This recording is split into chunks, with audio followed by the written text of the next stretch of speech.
Hariom students, स्वागत है आपका free study bye Lodhi sir के यूट्यूब चैनल में। दोस्तों, मैं कृपाल लोधी।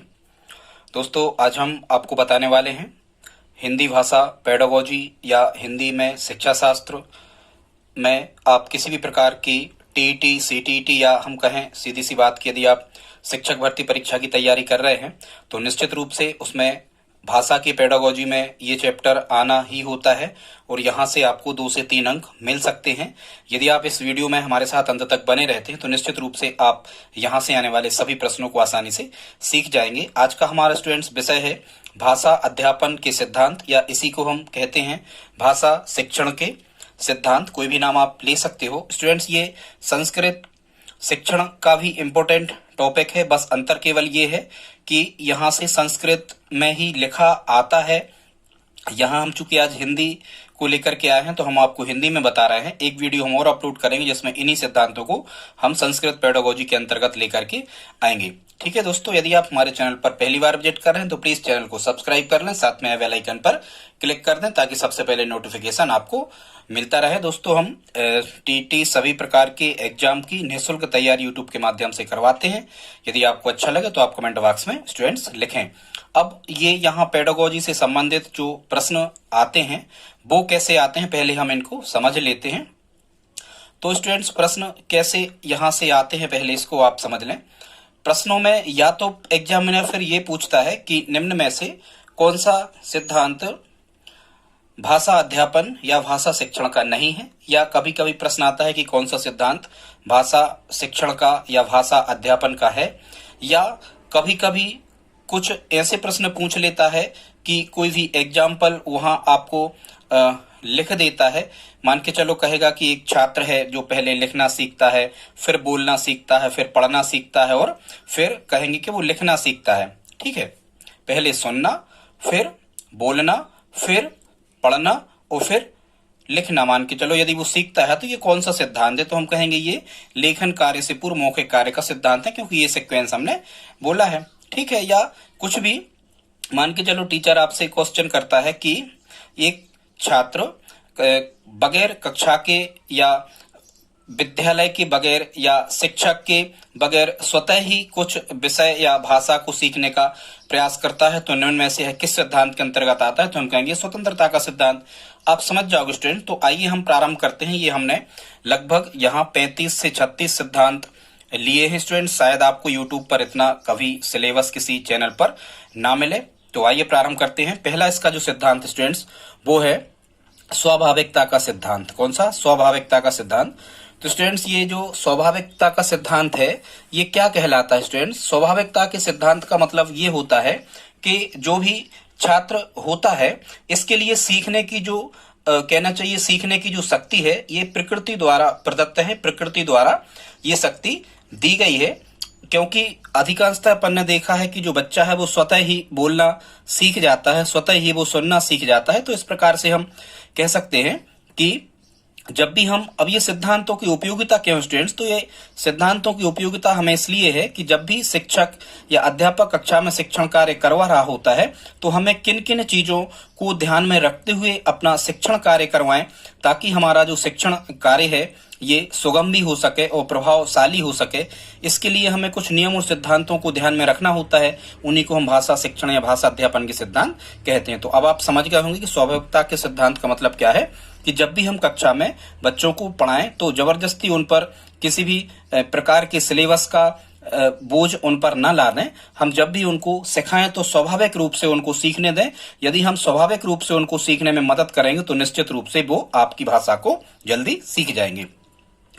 फिर स्टूडेंट्स, सेकंड जो सिद्धांत है इसे हम कहते हैं प्रयत्न का सिद्धांत। चूंकि क्या है कि भाषा एक जटिल विषय है तो इसे मुख्यतः स्वाभाविकता द्वारा ही नहीं सीखा जा सकता है। हमें छात्रों को इस प्रकार से निर्देशित करना चाहिए ताकि वो भी किसी भी भाषा को सीखने के लिए कुछ प्रयत्न करें। मतलब हम उनको इस प्रकार से अभिप्रेरित करें ताकि जो छात्र हैं, हमारे स्टूडेंट्स हैं, वो किसी भी भाषा को सीखने के लिए प्रयत्नशील हो जाएं। ठीक है, तो मतलब हमें प्रयत्न करने पर भी जोर देना है, तब हम किसी भाषा को सिखा सकते हैं। ये प्रयत्न शिक्षक को भी करना है और ये प्रयत्न छात्र को भी करना है। मतलब प्रयत्न किसे करना है? दोनों को ही करना है। अगला स्टूडेंट्स तीसरा जो सिद्धांत है इसमें कह रहे हैं लेखन कार्य से पूर्व मौखिक कार्य का सिद्धांत। मतलब जब भी हम छात्रों को कक्षा में किसी भी भाषा का अध्यापन कार्य करवा रहे होते हैं तो लेखन कार्य से मतलब लिखावट के पहले हमें उनसे मौखिक कार्य करवाना चाहिए, हमें उनसे मौखिक बातचीत करना चाहिए। जैसे कि आपको पता है कि जो भाषा कौशल होते हैं, मुख्यतः 4 जो भाषा कौशल होते हैं उन्हीं के अकॉर्डिंग ये सिद्धांत बात कर रहा है। 4 भाषा कौशल कैसे होते हैं आप ट्रिक से याद कर लें। सब पले, सबसे पहले बच्चा किसी भी भाषा को सुनता है, फिर सुनी हुई बातें बनता है, फिर जो सुनी हुई भाषा होती है इसको बोलता है, फिर जो बोली हुई बातें हैं इनको फिर पढ़ना सीखता है, और स्टूडेंट्स इसके बाद में वो ले मतलब लिखना सीखता है। ठीक है, लिसन, स्पीक, राइट, रीड और राइट। तो ये 4 भाषा कौशल हैं, इनका प्रयोग करते हुए ही कक्षा में छात्रों को शिक्षक द्वारा पढ़ाया जाना चाहिए। अब हम देखते हैं 4 नंबर पे और शिक्षक को किस चीज का ध्यान रखना होता है भाषा का अध्यापन करते समय। पूर्व ज्ञान की जांच का सिद्धांत। इसका मतलब स्टूडेंट्स ये है कि जब भी शिक्षक द्वारा कक्षाओं में पढ़ाया जा रहा होता है तो सबसे पहले हम जिस भी टॉपिक, जिस विषय वस्तु को पढ़ाने वाले होते हैं उसको सीधे के सीधे शुरू ना करके सबसे पहले हम उसके पूर्व ज्ञान की जांच कर लें कि जो छात्र हैं उनका नॉलेज, उनका स्तर उतना है कि नहीं, कि जो भी टॉपिक हम पढ़ाने वाले हैं इसको वो कवर कर सकते हैं या नहीं, इसमें आने वाली सरल चीजों को वो जानते हैं या नहीं जानते हैं। तो स्टूडेंट्स यहाँ पूर्व ज्ञान की जांच शिक्षक को कर लेना चाहिए, ये कहलाता है पूर्व ज्ञान की जांच का सिद्धांत। फिर अगला 5वां सिद्धांत है पूर्व ज्ञान से सह संबंध का सिद्धांत। स्टूडेंट्स इसका मतलब ये है कि सबसे पहले शिक्षक जो भी भाषा का टॉपिक, जो भी शीर्षक कक्षा में पढ़ाना चाह रहा है तो उसे पूर्व ज्ञान से सह संबंध मतलब पूर्व ज्ञान से जोड़ लेना चाहिए, पूर्व ज्ञान से जोड़ लेना चाहिए। जैसे आप मान के चलो जड़ के बारे में या तना के बारे में किसी भी प्रकार का एक एग्जाम्पल हम बताएं। यदि आप पढ़ा रहे हो तो पहले आपको छात्रों से ये पूछना चाहिए कि आप वृक्ष को देखा है या वृक्ष को जानते हो या नहीं है, इस प्रकार से आप समझ रहे होंगे। तो पूर्व ज्ञान से सहसंबंध करने के बाद ही हमें उस विषय वस्तु का अध्यापन कार्य करवाना चाहिए। फिर स्टूडेंट्स अगला जो सिद्धांत है भाषा अध्यापन का, ये है सुनियोजित पाठ्य योजना का सिद्धांत। स्टूडेंट्स जैसा कि आपको पता है कि जब भी हम कोई भी टॉपिक को कक्षा में शिक्षक पढ़ाने वाला होता है तो उसके पहले वो सुनियोजित एक पाठ्य योजना बनाता है। स्टूडेंट्स पाठ्य योजना का मतलब ये है कि कौन सा टॉपिक पढ़ा रहा है, किस तारीख को किस दिन पढ़ा रहा है, कौन से नंबर का उसका पीरियड या कालखंड है, कितने कालखंडों में वो उस विषय वस्तु को पूरा करेगा, गृह कार्य क्या दिया है, ये सब एक डायरी में हमें लिखना होता है। तो ये बहुत ही ज्यादा प्रभावपूर्ण रहता है। तो सुनियोजित पाठ्य योजना हमें बना करके ही भाषा का अध्ययन कार्य करवाना चाहिए, ये सिद्धांत ये कहता है। स्टूडेंट 7 नंबर पे लिखा है बोलने व लिखने में सामंजस्य का सिद्धांत। मतलब जो अधिकांशतः क्या होता है कि बच्चे जो कुछ बोलते हैं उसे ही लिखना सीख जाते हैं। तो जब भी अध्यापक कक्षा में अध्ययन कार्य करवाए तो बोलने और लिखने में सामंजस्य का होना बहुत जरूरी है। जो कुछ भी बोला जाए ये चेक किया जाए कि छात्र वही लिख रहे हैं क्या नहीं लिख रहे हैं, तो इससे बच्चे आसानी से किसी भाषा को सीख सकते हैं। अगला सिद्धांत है स्वतंत्रता का सिद्धांत 8 नंबर का। ये स्वतंत्रता का सिद्धांत स्टूडेंट्स इस बात को महत्व देता है कि जब भी हम कक्षा में बच्चों को शिक्षण कार्य करवा रहे होते हैं, किसी भाषा का अध्यापन करवा रहे होते हैं, तो छात्रों को बहुत ज्यादा कंट्रोल में या कहना चाहिए बहुत ज्यादा उन पर मतलब बहुत ज्यादा उन पर ताकत से हमें पेश उनके सामने नहीं आना होता है। उनको ज्यादा टॉर्चर हम नहीं कर सकते, उनको हमें कक्षा में बहुत ज्यादा स्वतंत्रता देना होती है। यदि हम बच्चों को स्वतंत्रता देते हैं कक्षा में, उन्हें अपने बात को रखने का अवसर यदि हम प्रदान करते हैं, वो हमसे क्या चाहते हैं, यदि हम ये बातचीत संवाद का मौका उनको देते हैं, उनको स्वतंत्रता देते हैं, सीधी सी बात, तो वो आपकी भाषा या आप जो भी टॉपिक पढ़ा रहे हो उसको बड़ी आसानी से बच्चे समझ सकते हैं। अगला स्टूडेंट्स 9वां है रुचि का सिद्धांत। जब भी अध्यापक कक्षा में किसी भाषा का अध्यापन कार्य करवा रहा होता है तो ये रुचि का सिद्धांत हमें ध्यान रखना चाहिए कि बच्चों की जो रुचि है, छात्रों की जो इच्छा है, वो आज किस विषय को पढ़ने की है या पढ़ने की नहीं है, या उनकी रुचि उनकी इच्छाएं क्या हैं, इनका हमें ध्यान रखते हुए अध्यापन कार्य करवाना चाहिए। तो आप यदि भाषा अध्यापन करवाते हो तो आपका अध्यापन कार्य प्रभावशाली रहेगा। फिर स्टूडेंट्स अगला 10 नंबर पे ये लिखा है, अगला सिद्धांत है ज्ञानेंद्रियों और कर्मेंद्रियों को प्रशिक्षित करने का सिद्धांत, ज्ञानेंद्रियों और कर्मेंद्रियों को प्रशिक्षित करने का सिद्धांत। जैसा कि स्टूडेंट्स आपको पता है, जो ज्ञानेंद्रियां हैं, ज्ञानेंद्रियां, इनकी संख्या 5 होती है। ज्ञानेंद्रियों की संख्या 5 होती है, आंख, कान, नाक, जीभ और त्वचा। और जो कर्मेंद्रियां हैं स्टूडेंट्स, इनकी संख्या भी 5 होती है।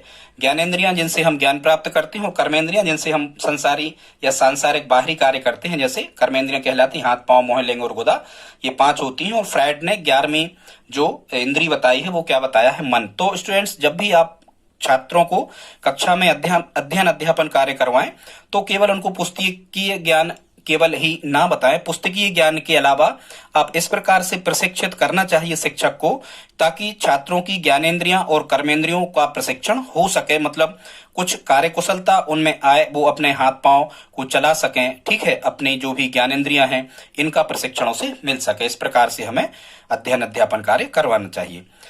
फिर स्टूडेंट्स 11 नंबर पे है सहानुभूति व सहयोग का सिद्धांत। इसका मतलब यह है कि जो भी शिक्षक होते हैं, शिक्षकों के साथ में भी, पूरे स्टाफ के साथ में भी, और मुख्यतः शिक्षक जो होते हैं, इन शिक्षकों को बच्चों को ये शिक्षा देना चाहिए कि वो अपने साथी मित्रों के साथ में भी सहानुभूति व सहयोग रखें। और जो शिक्षक हैं, ये शिक्षक भी अपने छात्रों के प्रति सहानुभूति रखें, छात्रों का समय समय पर सहयोग करें जितना भी वो कर सकते हैं। इससे आपका जो भाषा अधिगम होगा ये बड़ी आसानी से प्रभावशाली हो सकेगा।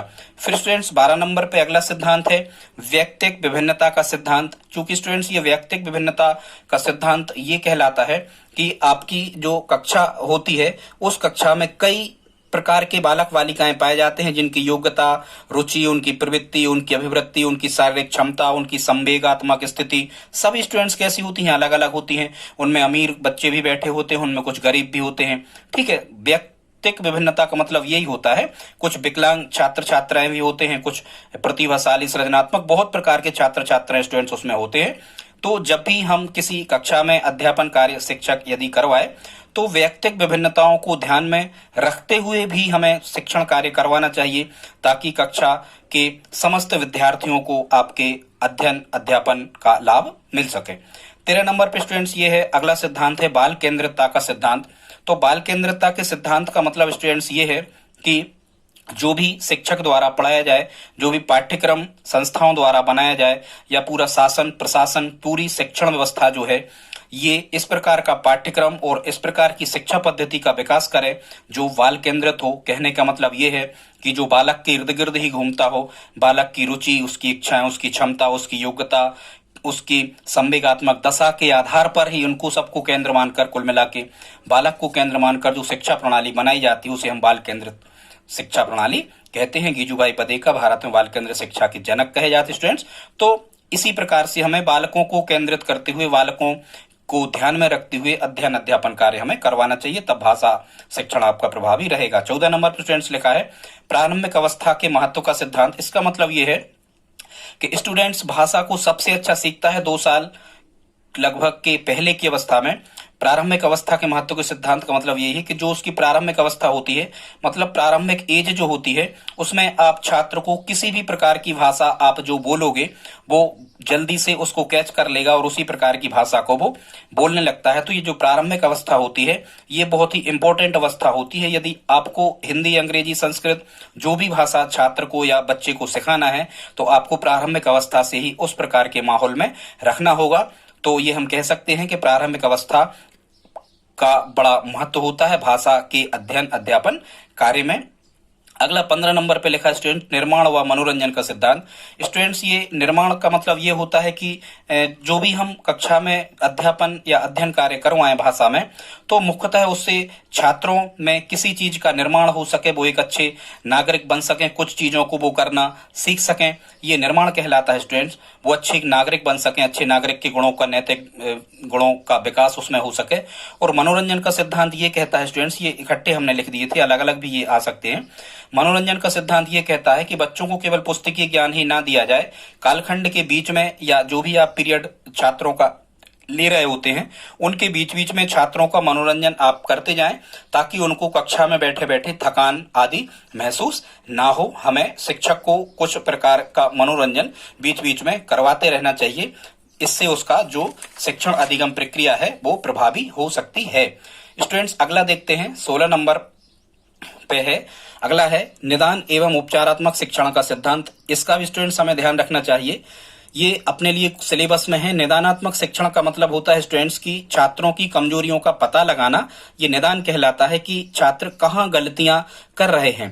ठीक स्टूडेंट्स, ये निदान करना कहलाता है। और फिर हम अतिरिक्त कक्षाओं के माध्यम से, ये अतिरिक्त टाइम दे करके या ट्यूशन कोचिंग के माध्यम से जब हम उनकी गलतियों का पता लगा चुके होते हैं निदान के दौरान, तब हम उनको अतिरिक्त कक्षाओं के माध्यम से उपचारात्मक शिक्षण की व्यवस्था करते हैं। मतलब उनकी कमियों को दूर करने का प्रयास करते हैं। ये उपचारात्मक शिक्षण कहलाता है। मतलब छात्रों की कमियों को दूर करना ये उपचारात्मक शिक्षण कहलाता है, और छात्र की कमियों का पता लगाना ये निदानात्मक शिक्षण कहलाता है। तो जब भी हम बच्चों का अध्ययन कार्य करवा रहे होते हैं तो हमें इस सिद्धांत का ध्यान में रखना होता है कि हम उनकी कमियों को जानें और फिर हम उनकी कमियों को दूर करने का प्रयास करें। अगला स्टूडेंट 17 नंबर पे लिखा है सृजनात्मकता एवं आत्माभिव्यक्ति के प्रोत्साहन का सिद्धांत। स्टूडेंट, सृजनात्मकता का मतलब क्या होता है? कुछ बच्चे आपकी कक्षा में सृजनशील होते हैं। मतलब सृजनशील का मतलब ये होता है कि उनमें कुछ विशिष्ट ही योग्यता होती है। वो किसी वस्तु को जल्दी बना सकते हैं, सुधार सकते हैं, मिटा सकते हैं, कुछ नई नई खोजें करने में वो लगे रहते हैं।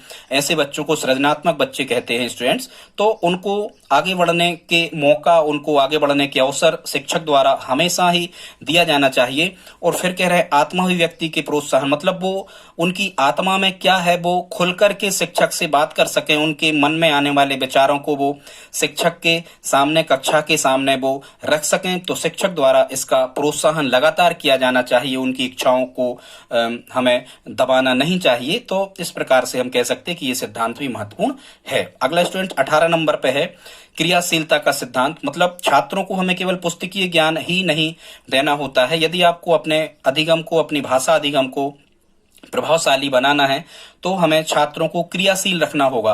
क्रियाशील का मतलब यह है कि वो कक्षा में कुछ ना कुछ कार्य करते रहें। यदि आप उनको फ्री छोड़ोगे तब वो आपकी बातों पर ध्यान नहीं दोगे। आप पुस्तकीय ज्ञान के अलावा, मतलब आप व्याख्यान के अलावा छात्रों को कक्षा में लगातार यदि क्रियाशील रखोगे तब आपका जो अधिगम होगा वो प्रभावशाली होगा। मतलब छात्रों को हमें कक्षा में क्रियाशील रखना है, उन्हें किसी न किसी कार्य में हमें लगाए रखना है। फिर स्टूडेंट्स अगला है 19 नंबर पे है चयन का सिद्धांत। ये चयन के सिद्धांत का मतलब स्टूडेंट्स ये दोनों के पास में ऑप्शन होना चाहिए, शिक्षक के पास में भी और खासकर छात्रों के लिए भी हमें चयन का अवसर देना चाहिए। चयन का मतलब ये होता है कि शिक्षक, जो स्टूडेंट्स हैं, उनको किस शिक्षक से कौन सा विषय पढ़ना है ये चयन करने का अधिकार छात्रों को होना चाहिए।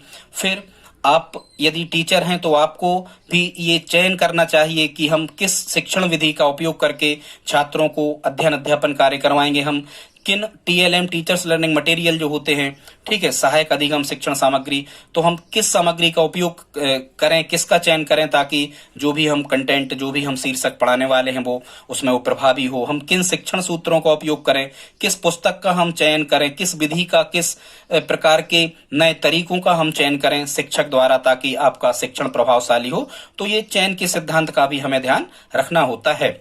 फिर स्टूडेंट्स अगला 20 नंबर पे है, यह है विभाजन का सिद्धांत। और विभाजन का सिद्धांत क्या कहता है कि किसी भी विषय वस्तु को हमें एकदम से पूरी छात्रों को नहीं देना है, एकदम से पूरी नहीं पढ़ाना है। हमें उस विषय वस्तु को छोटे छोटे कई हिस्सों में बांट देना है। और फिर हमें पूरे दिन एक विषय वस्तु भी नहीं पढ़ाना है। हमें पूरे दिन जितने भी समय तक विद्यालय अपना चल रहा है उसको अलग अलग घंटों के हिसाब से, अलग अलग पीरियड वाइज, अलग अलग कालखंडों में हम उसे बांट देना होता है। तो यदि आप समय का विभाजन करोगे, आप विषय वस्तु का विभाजन करोगे तो वो आसान हो जाएगा और धीरे धीरे करके बच्चे उसको सीखते चले जाएंगे। फिर स्टूडेंट्स अगला जो 21 नंबर पे है ये है अनुकरण का सिद्धांत।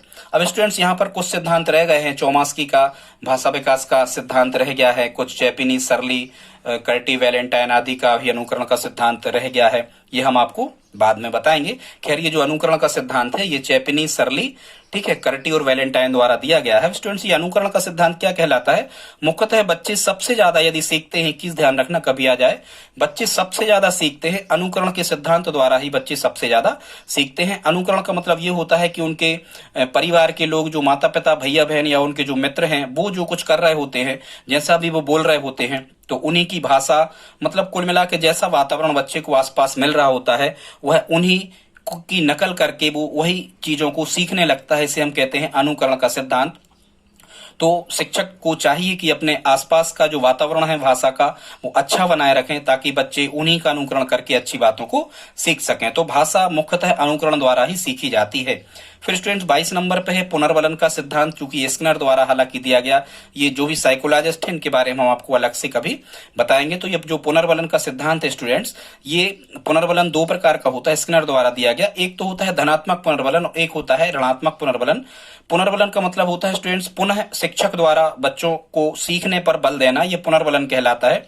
धनात्मक पुनर्वलन में क्या होता है कि जब बच्चे पढ़ नहीं रहे होते हैं, यदि वो बहुत ज्यादा पिछड़ते जा रहे हैं, शिक्षक देखता है, तो धनात्मक पुनर्वलन में वो क्या करता है कि बच्चों को सिखाने के लिए कहता है हम तुम्हें कुछ पुरस्कार देंगे, हम तुम्हें कुछ इनाम देंगे, ऐसे कुछ। तो उस इनाम या पुरस्कार से लोभ खा करके और जो बच्चे होते हैं वो पढ़ने लगते हैं, ठीक है, पुरस्कार पाने की चाहत में। तो ये धनात्मक पुनर्वलन कहलाता है। और बच्चों को मारना पीटना, उनको जलील करना, उनसे जुर्माना आदि वसूलना, ठीक है स्टूडेंट्स, उनको डांटना पीटना, ये कहलाता है ऋणात्मक पुनर्वलन। तो शिक्षा में होते तो दो पुनर्वलन है, लेकिन ऋणात्मक पुनर्वलन को शामिल नहीं किया जाता है। मान्यता दी गई धनात्मक पुनर्वलन मतलब पुरस्कार आदि को बच्चों को देना चाहिए, ताकि वो उस पुरस्कार के मोह से, उसके लोभ में आकर के, उसकी लालच में आकर के वो विषय वस्तु को सीखते जाए।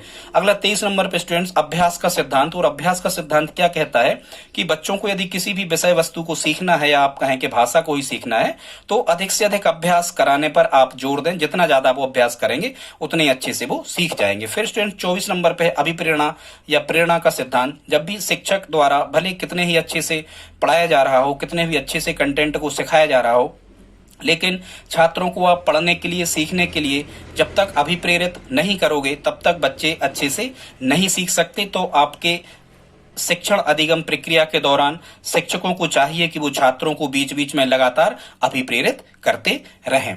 ठीक है, ठीक है। फिर ये भी अभिप्रेरणा भी दो प्रकार की होती, बताएंगे। 25 नंबर पे है निश्चित उद्देश्य का सिद्धांत। स्टूडेंट्स, जब भी आप किसी भी विषय वस्तु को कक्षा में पढ़ा रहे होते हैं, तो छात्रों के सामने ये चीज बता देना होती है कि आज हम जो कुछ भी सीख रहे हैं, इसका उस निश्चित उद्देश्य इसका क्या है, ये आपको आगे जाके किस काम में आएगी, ये आपको मार्क्स दिलाएगी, आपके जीवन में उपयोगी होगी, क्या होगा, ये उद्देश्य यदि आप छात्रों को बता देते हैं, तब वो आपकी विषय वस्तु को बड़े ही ध्यान से सुनते और समझते हैं। 26 नंबर पे स्टूडेंट्स यहाँ लिखा 100 अधिगम का सिद्धांत। तो स्टूडेंट्स ये 100 अधिगम का जो सिद्धांत है, ये शिक्षकों पर भी लागू होता है और ये छात्रों पर भी लागू होता है। ठीक है स्टूडेंट्स, तो ये इसका मतलब क्या होता है, ये देखो विभाजन का सिद्धांत रिपीट हो गया, यहां हमने बता दिया था। तो ये 100 अधिगम के सिद्धांत का मतलब क्या होता है स्टूडेंट्स, कि जब भी शिक्षक कक्षा में जाता है, तो उसके पहले जिस भी शीर्षक को शिक्षक को पढ़ाना है कक्षा में, उस शीर्षक का अधिगम यदि शिक्षक द्वारा अच्छे से कर लिया जाएगा, तो निश्चित रूप से वह उस पाठ को, उस विषय वस्तु को बच्चों को आसानी से सिखा सकता है। तो ये 100 अधिगम शिक्षक को भी करना चाहिए स्टूडेंट्स, और 100 अधिगम छात्रों को भी करना चाहिए। यदि आप 100 अधिगम करते हैं, छात्र भी करते हैं, शिक्षक भी करते हैं, तो फिर शिक्षण अधिगम प्रक्रिया सरल हो जाती है। ठीक है स्टूडेंट्स, अगला यहाँ पर लिखा हुआ है 100 संशोधन का सिद्धांत। और स्टूडेंट्स, ये भाषा सीखने में बालक जो है वो स्वयं संशोधन करता चलता है। कैसे संशोधन करता चलता है, जैसे हम एक एग्जाम्पल से कहें, यदि कोई शिशु है, प्रारंभ में वह मान के चलो हम कहें कि रोटी को लोटी कहता है, और धीरे धीरे लोग उसे तोतला बोल करके यदि उसे चढ़ाने लगते हैं, तो धीरे धीरे वो स्वयं ही क्या करने लगता है, वो संशोधन करने का सोचने लगता है, और अपनी ध्वनियों, शब्दों और वाक्यों की त्रुटियों को बालक स्वयं ही दूर करने लगता है। इसे हम कहते हैं स्वयं संशोधन का सिद्धांत। तो छात्रों को चाहिए और शिक्षकों को चाहिए कि स्वयं संशोधन के सिद्धांत का भी पालन करें। छात्रों से कहें कि ये आपका उच्चारण सही नहीं हो रहा है, आपकी लिखावट सही नहीं आ रही है, आप स्वयं ही इसमें सुधारने का प्रयास करें। फिर स्टूडेंट्स 28 नंबर पे है जनतंत्रीय व्यवहार का सिद्धांत। 28 नंबर पे है जनतंत्रीय व्यवहार का सिद्धांत। और ये जनतंत्रीय का मतलब होता है स्टूडेंट प्रजातंत्र, मतलब इट मींस डेमोक्रेसी। इसमें क्या करना होता है आपको जनतंत्रीय व्यवहार के सिद्धांत में, कि आपकी कक्षा में सभी प्रकार के छात्र बैठे होते हैं, अमीर होते हैं, गरीब होते हैं, विकलांग होते हैं, कई प्रकार की जातियों से संबंधित होते हैं, वंचित वर्ग के होते हैं, ठीक है, कई प्रकार के छात्र होते हैं। तो हमें क्या करना चाहिए मुख्यतः, इसमें आप ध्यान रखो, इसमें हमें किसी भी, कभी भी, किसी भी प्रकार से, चाहे वो कहना चाहिए कि जो लिंग विभेद होता है, मतलब गर्ल्स और बॉयज में हमें भेदभाव नहीं करना है, अमीर गरीब में भेदभाव नहीं करना।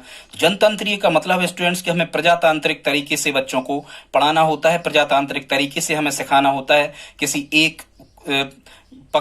एक का पक्ष हमें नहीं लेना होता है। सभी को कक्षा में समान अवसर हमें देना होते हैं, सभी को बोलने का समान अवसर हमें देना होता है। कुल मिला के शिक्षक सभी के साथ में समानता का व्यवहार करे, किसी के साथ में पक्षपात ना करे, तो आपका शिक्षण अधिगम प्रक्रिया प्रभावी होती है। इसे हम जनतंत्रीय व्यवहार के सिद्धांत के अंतर्गत रख सकते हैं। फिर स्टूडेंट्स अगला 29 नंबर पर है बहुमुखी प्रयास का सिद्धांत। और स्टूडेंट्स बहुमुखी प्रयास के सिद्धांत का मतलब ये होता है, बहुमुखी प्रयास के सिद्धांत का मतलब स्टूडेंट्स ये होता है कि यदि मान के चलो भाषा का जो शिक्षक है वो तो 1 घंटे 45 मिनट अपनी कक्षा में उस भाषा को पढ़ाएगा, लेकिन जो अन्य विषय के टीचर हैं, गणित वाले हैं, साइंस वाले हैं या सोशल साइंस वाले हैं या अन्य विषय वाले हैं स्टूडेंट्स, यदि वो उनकी लिखावट पर, उनकी भाषा पर ध्यान नहीं देंगे तो हिंदी का शिक्षक कितना भी प्रयास करेगा उन छात्रों की भाषा नहीं सुधर सकती। कहने का मतलब ये है कि जितने भी टीचर लोग कालखंडों में कक्षा में विद्यार्थियों को पढ़ा रहे होते हैं, चाहे वो हिंदी का शिक्षक हो, चाहे वो गणित का ही शिक्षक क्यों ना हो, सभी के लिए समान रूप से उनकी भाषा सुधारने का प्रयास करना चाहिए, तभी शिक्षण अधिगम प्रक्रिया सभी की सफल हो सकती है। स्टूडेंट्स ये कहलाता है बहुमुखी प्रयास का सिद्धांत। मतलब जितने भी टीचर पढ़ा रहे हैं, पूरा प्रबंधन, ये सब प्रयास करे कि बच्चों के अधिगम में सुधार हो। ये कहलाता है बहुमुखी प्रयास का सिद्धांत। फिर स्टूडेंट्स अगला जो 35 नंबर, अगला जो है 31 नंबर पे, यह है शिक्षण सूत्रों के प्रयोग का सिद्धांत। तो ये शिक्षण सूत्रों के प्रयोग जैसा कि आपको पता है कि हर्बर्ट स्पेंसर द्वारा दिए गए थे। रूसो ने और हर्बर्ट स्पेंसर ने सबसे ज्यादा इस पर शिक्षण सूत्रों पे कार्य किया है। तो मुख्यतः ये 12 से 13 शिक्षण सूत्र होते हैं। हर्बर्ट स्पेंसर द्वारा तो 11 बताए गए थे कि पहले सरल चीजों को बच्चों को कक्षा में बताएं, फिर कठिन बताएं, पहले मूर्त चीजों के बारे में हम बताएं, मतलब जो बच्चों के सामने, फिर अमूर्त चीजों के बारे में बताएं। मतलब इस प्रकार से पहले ज्ञात चीजों के बारे में बताएं, फिर अज्ञात चीजों के बारे में बताएं। ये कहलाता है शिक्षक को चाहिए कि शिक्षण सूत्रों का प्रयोग करते हुए बच्चों का शिक्षण करवाएं। स्टूडेंट्स अगले नंबर पे 32 नंबर पे है उपयुक्त क्रम का सिद्धांत। इसका मतलब ये होता है कि जब भी आप कक्षा में बच्चों को आप पढ़ा रहे होते हो, छात्रों को आप पढ़ा रहे होते हो तो आपको क्रम का ध्यान रखना चाहिए। मतलब किस चीज, किस सीक्वेंस में, किस क्रम में पढ़ाना है। जैसे आप संज्ञा पढ़ा रहे हो तो पहले, या आप पार्ट ऑफ स्पीच मतलब पढ़ा रहे हो तो पहले आप संज्ञा पढ़ाओगे, फिर सर्वनाम, इस प्रकार के। तो एक निश्चित, जो भी आप टॉपिक को पढ़ा रहे हो उसका आपको निश्चित एक क्रम बनाना पड़ता है और उसी क्रम में, सरल से कठिन की ओर के क्रम में आपको आगे बढ़ना होता है। तो आप बड़ी आसानी से उस टॉपिक को सिखा ले जाते हो छात्रों को। फिर स्टूडेंट 33 नंबर पे है जीवन से संबंधित करने का सिद्धांत। और ये जीवन से संबंधित करने के सिद्धांत का मतलब स्टूडेंट्स क्या है, 33 नंबर पे है जीवन से संबंधित करने का सिद्धांत। मतलब छात्रों को आप जब कभी भी कोई भी चीज कक्षा में सिखाएं तो इस प्रकार से सिखाएं ताकि उनको कभी दैनिक जीवन में उनको वो चीज उपयोगी हो सके, व्यवहारिक जीवन में वो उस चीज का उपयोग करना सीख सकें। केवल उनको पुस्तकीय ज्ञान ही ना सिखाया जाए, उनको इस प्रकार से सिखाया जाए या पढ़ाया जाए या भाषा सिखाई जाए ताकि जीवन में वो चुनौतियां आने पर, कठिनाइयां आने पर अपने सीखे हुए जो भी गुण हैं उनका उपयोग बच्चे कर सके। ठीक है स्टूडेंट। फिर ये 34 नंबर पे लिखा है बहुकोणीय प्रयास का सिद्धांत। स्टूडेंट्स ये बहुकोणीय प्रयास के सिद्धांत का मतलब ये होता है कि आपने बहुत ज्यादा प्रयास किया पर यदि बच्चे नहीं सीख पा रहे हैं तो आपको फिर अन्य नए नए तरीकों की, नई नई विधियों को खेल के माध्यम से, गीत कहानी के माध्यम से, छात्र छात्राओं में प्रतियोगिता, कॉम्पिटिशन करवाने के माध्यम से आप बहुत ज्यादा से ज्यादा प्रयास आपको करना है ताकि बच्चे आपकी जो विषय वस्तु आप कक्षा में बता रहे हो, सिखा रहे हो भाषा, उसको बच्चे सीख सकें। तो ये कहलाता है कि शिक्षक को हर संभव प्रयास करना चाहिए। ये कहलाता है बहुकोणीय प्रयास का